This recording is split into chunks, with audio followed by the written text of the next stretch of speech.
Hey everyone, welcome back to part 2 of the Someone's PC Luffy deck profile video that I'm doing. The first one was a tad bit too long, but whatever. I kind of like having long profile videos, and now I can separate them into a matchup one, which I think has quite a lot of depth into this game and, playing One Piece in general. So, once again, we're going over Luffy, we're going over the matchups, and I think we should begin with a question that a lot of players have when they're first playing One Piece, which is, what do I mulligan for? And I'll be honest, whenever I'm playing Luffy, in almost every matchup, you're mulliganing for either Nami or Nico Robin.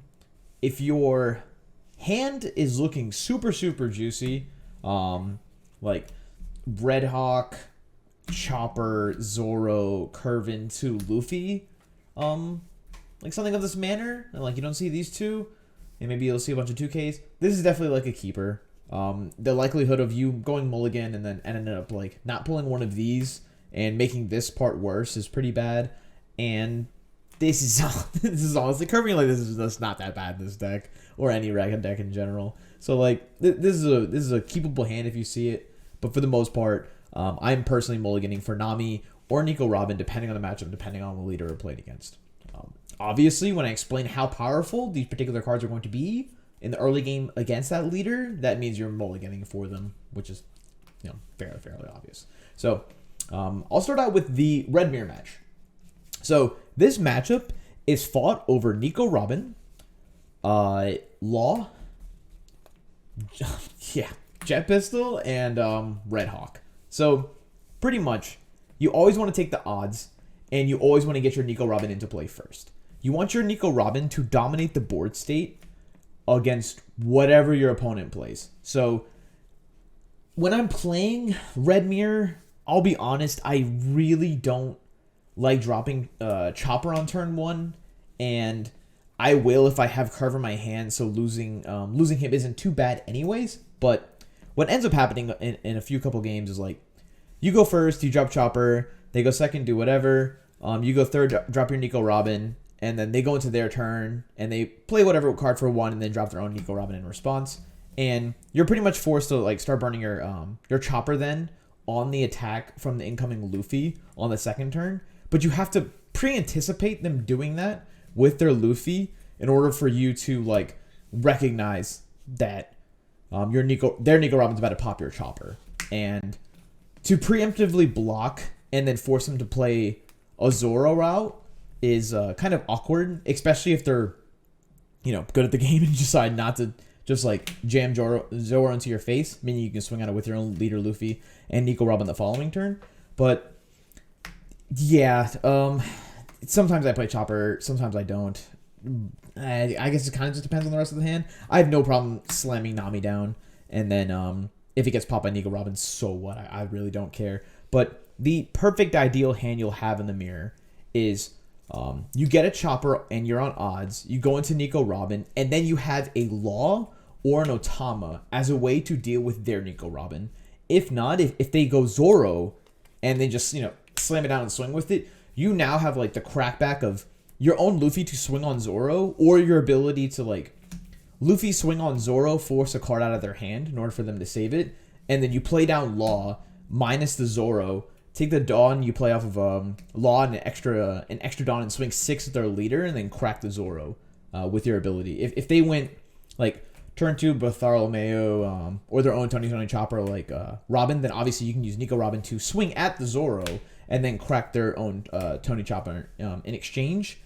And honestly, once you do this and maintain such like a crazy board presence, it's very frustrating to deal with and to play against. You'll put them in a position where they'll need to swing their leader onto your Nico Robin. More than likely, they'll attach an extra Dawn to it in some fashion. But when you do that, you're cutting off their 6 Dawn play to make it sort of awkward for them. So they can't really go into Luffy and get the no blocker ability. If they do, they have to like take it to burn into Nico Robin. And they can only do that after swinging their leader into your own Nico Robin, and you can just pay a 2K counter to save her in exchange. After a certain point, though, if you're running out of Laws and you're running out of Otama in hand, feel free not to protect her. So she dominates early. She can snowball the game, but she's not absolutely critical to have in like the mid games. Why we brought out Jet Pistol as well as Red Hawk for this matchup is Jet Pistol can pop an opposing Nico Robin when she's about to snowball against you, or an opposing Monkey D. Luffy. When they like drop it down and swing with it, or if they choose not to swing with it, then it's just stand there open. Obviously, you hit it with the Jet Pistol, right?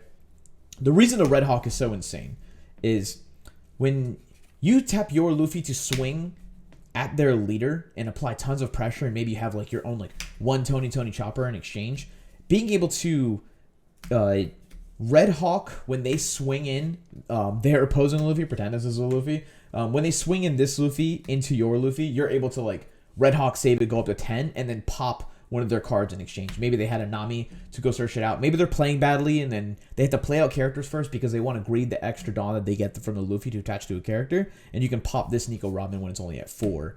Or pop a Chopper that they're playing out a little bit earlier. Maybe like the turn before they didn't progress it too well, and you went to Luffy, and you were like, oh, I'm able to get Luffy out. I'm at 6, attach my 1 extra, and then, swing in here. So they couldn't use a blocker that turn, and you go into your next turn, and they still couldn't use a blocker again because you just paid double blocker, or paid 2 to make it unblockable. So those are the kind of interactions that come up, and you really feel the value of having this in the matchup to protect your own big boys here, as well as to deny a lethal that may be presented against you that when you're both curving into the late game. This is super, super good against Law and just absolutely insane against green and red decks. Overall, you get almost no value against purple decks if they're playing really well, and it's just here to protect yourself from getting lethal by a Kaido at the end of the game. But yeah, that's it for the red mirror and what I really look for. It's already been 7 minutes. I'm already explaining that, so I'm not going to hit my goal of only making this 10 minutes long. So next up we have Dopey.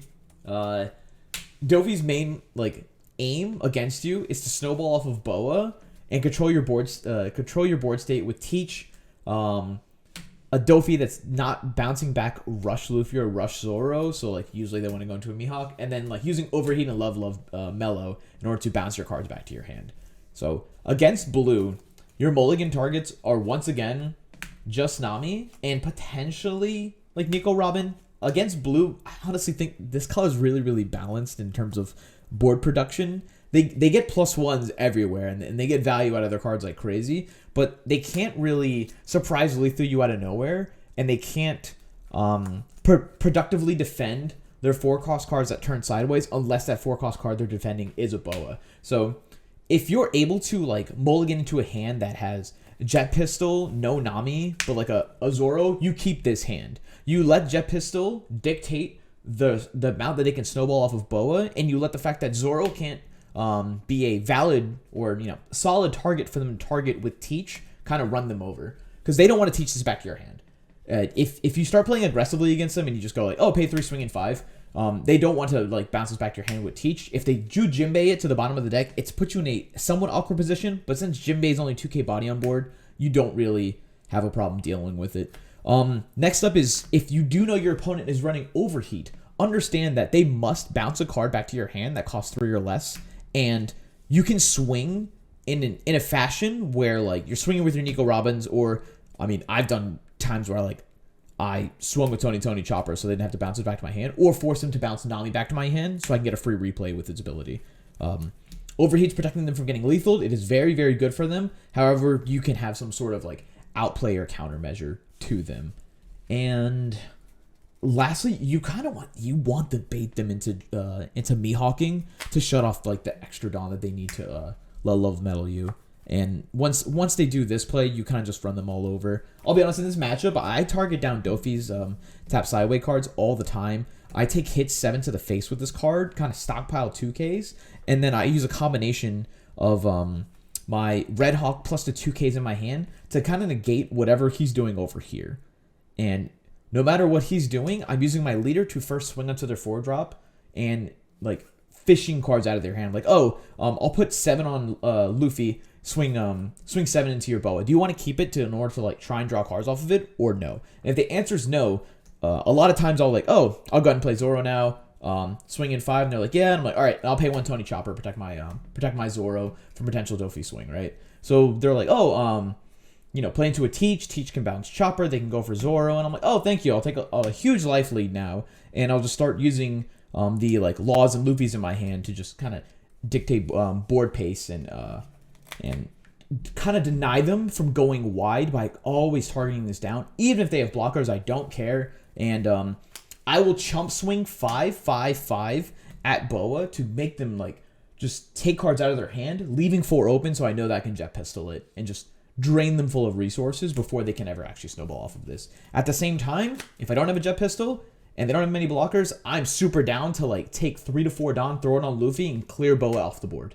Even though they're like, oh, absolutely, you can get rid of this, I'm not discarding that many cards out of my hand. You have to understand the damage this card can do to you aggressively in the matchup, and that they can just swing into you net a +1, and you really don't want to crack back at this. You're trying to get to Dopey before they start establishing like the wide board and doing everything they need to do. So when they play Boa off of Dopey, absolutely target it down, run it down, use all your Don, do what you got to do. Again, work in this game plan, this perfect curve that like you can play into, especially when you're on the odds, like when you're on the play. Just Nico Robin lowering this down to 3, or with Law, and then cracking it, or Otama. Again, you can use Otama to bait out the overheats to bot back to your hand, but regulate their board, regulate their force costs, slowly start leaning on them to crack at this. 7s are very, very good against them, and force them to discard their Mihawks and like to play into Morias, who don't get much blocker value on board, which is definitely what you want to deny. So I don't think this matchup is all that hard for Luffy or Zoro at all. I think Dopey's really, really good against bad players and new players, but the more the meta kind of pushes itself, the less value I kind of see out of like playing against it. It's very fair sometimes. They get numbers advantage, but it's very fair in terms of like overall mechanics that they can accomplish. So purple's up next. This is the matchup where I used to mulligan for Nico Robin, and I was like, what am I doing? This is so stupid. Like, unless you hit a perfect Nico Robin into Law, into like Otama, most purple players aren't even playing Sheep's Head. It just feels awkward to want to see this into something that's so like rampy and trying to go high. So most of the time when I'm mulliganing, I'm just trying to find a Nami, jet pistols, and then cards that can stay on board, preferably like Law, Shanks, Luffy, and then Gum jet pistol, Red Hawk, my lord. And yeah, old school mulligan targets. Don't try to stick Nico Robin onto board.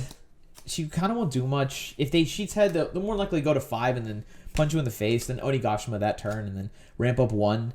And so you don't really get value out of like going Otama lower this. I mean, you get the free poke at face, and you're probably swinging in for 5, and then you might drop a Zoro in. But yeah, overall, you're trying to avoid getting popped by the 7-drop king for Omega value. So there are a couple times, and we have a matchup video coming up that where I'll have like a Tony Chopper and like a Zoro, and I'm like, I'm definitely getting popped by 7 next turn, and I couldn't even use my Chopper because I was too dumb to remember to like get rid of it. So I'll just apply tons of pressure and make sure they have to go Dawn -2 to pop the 7-drop, to drop the 7-drop king and not just drop in a 6-drop king. In late game, honestly, don't try to compete with purple. Like they're gonna have bigger bodies on board. You need to try and lethal them. You need to set up yourself so that Shanks and the Rush Luffy with 2 Dawn unblockable are able to take over the game. More than likely, all this deck is going to be playing is a bunch of 2K counters and like a few Sheep's Head and like random stuff like Queen, right? So always swing in for 7s if possible. 9s and 10s are great into the late game, and especially in the mid game. Like I've had common scenarios where I'm like, oh, they have a Blast Breath open. I kind of want them to be forced to hold 2 Blast Breath in hand while going into a turn where I know they need to Kaido either one of these, right? So I'll be like, oh, here, take 10 and like pay 1 more for like a Chopper or a Nami, and then take the Luffy, and then oh, here's 11, and then swing in 5 or some garbage like that. Force them to be like, you know what, I don't and I can't use Blast Breath plus a card right now out of my hand. I'm just gonna take the hit, and so that way they can sit on a double Blast Breath and have to think, wow, I have a dead card in my hand. Hopefully they don't read it, and hopefully I can play like down 1 Kaido, reestablish board presence, and pop that way. If you're able to establish like a double Chopper board all game against purple and they're not running a who's who build, then, you know, it's free all day. You can just Luffy, Shanks, keep big bodies, keep swinging into their face, and you force them to Dark Hole Kaido. And when you anticipate this coming, when you know you're leading to like a wide board, you can hold back, stay at like 3 characters, just pick up your Dawn, put them on your characters, do massive damage, make the Dark Hole feel as meh as possible, and you know, at that point when they Dark Hole you with the Kaido, just think, oh, I'm gonna lethal them next turn. They should be at a point where if they drop the 10, they should be scared to lose, and how much time they take to make this play, scared of your rushers and scared of like all the pressure you're about to put on them, should give you an indication of how strong their counter power in their hand is, or how bad tapping all their Dawn out might be to play this Kaido. And, you know, at that point you just feast on them. You're like, oh, I'll just go and swing in for, you know, 5, 6s, and 7s. Something really, really small, so that way, you know, I can see that you don't have enough counter power around your hand. Lastly, green. And since I'm primarily a green player, I think of it from like both players' perspective. They're going to Mulligan for their Nekomamushi and their Okiku. It's just that simple. These are amazing in the matchup, and they're crazy because they deal with the card that absolutely rails them, which is Nico Robin. So if Nico Robin sticks to the board, and you're able to go like Law, drop down Okiku, Nico Robin swing, pop their Okiku, the game's over. If you go turn 1, Chopper, and then turn 2, Nico Robin, and then Nekomamushi, tap down your Nico Robin, and then you send Kid into your Robin, and then you defend it with a 2k counter, they're put in a very, very horrendous position, and you just need to snowball off of Nico Robin in order to close out the game. Now, if they're playing a Protect the Kid variant, and not like the 7-drop Kid one with like tons of Paradise waterfalls, you might run into problems trying to close out the game once this big boy hits the board, but overall, it's still worth it to burn the Law to establish a nice 5k body on board, some nice pressure applying to your opponent, and taking out this Okiku than it is to worry about saving the Law for a Jet Pistol plus Law or Otama turn with you. At the same time, let me see where I put her. This is a perfect Jet Pistol target. I've had tons of games where I put myself in danger because they played Okiku out, I didn't have Nico Robin down, I just had a Zoro, and I swung in Zoro and I was like, whatever, we're going to Jet Pistol the Okiku and get her out of here. The next turn they dropped Yamato on my face, and I had to like top deck Nami to grab another Jet Pistol and pop the Yamato on my face, right? Like, sometimes you have to greed the potential for Yamato coming out to save your Jet Pistol from popping Okikus. You can also save your Jet Pistol for popping a Law in the future, as well as like, you know, a Basil Hawkins. And overall, this is just like a good 50-50 matchup. Tons of skill, tons of outplay, tons of luck of like the early game. If they miss Nekomamushi and they miss Okiku, and then your Nico Robin can take over the game, pop their Bonnies, pop their killers, pop their Veges, and just, you know, absolutely just massacre them. The other play I want to go over is that on turn 5 or 6 Dawn, you want to play out Luffy, not swing with it. This is one of the easiest things to discuss in this matchup. Is the only card that can tap your Monkey D. Luffy outside of Okiku being on board is a Straw Sword, and most people only run 1, maybe they run 2. I myself run 0. I'm just letting this happen, right? So they pay 5 for a Monkey D. Luffy, pass into you. You're now sitting on like this potential 16k target to swing into their Eustace Kid if they opt to go into a Eustace Kid Magnet Wall turn. And this enables you to like pretty much apply so much pressure when they can't tap it or can't keep an Okiku down that you can just start to run them over and dictate their own plays for them. So they'll start to be like, oh, this obviously is out of the question, so let me start going for like this, or like, you know, Eustace Kid's here. And when they go for this kid, you start swinging 7s and 9s in their face. You could start your turn out. 2 Dawn to Luffy, swing 7. Would you like to block with your kid? And usually the answer is no. Or they do block with it, and then Paradise Waterfall and restand it. How you'll know that's coming? Because there'll be an open Dawn right there, right? It's nothing that's too tricky, and it should be very, very obvious to you. And if you're like, oh, there's a Paradise Waterfall coming, cool.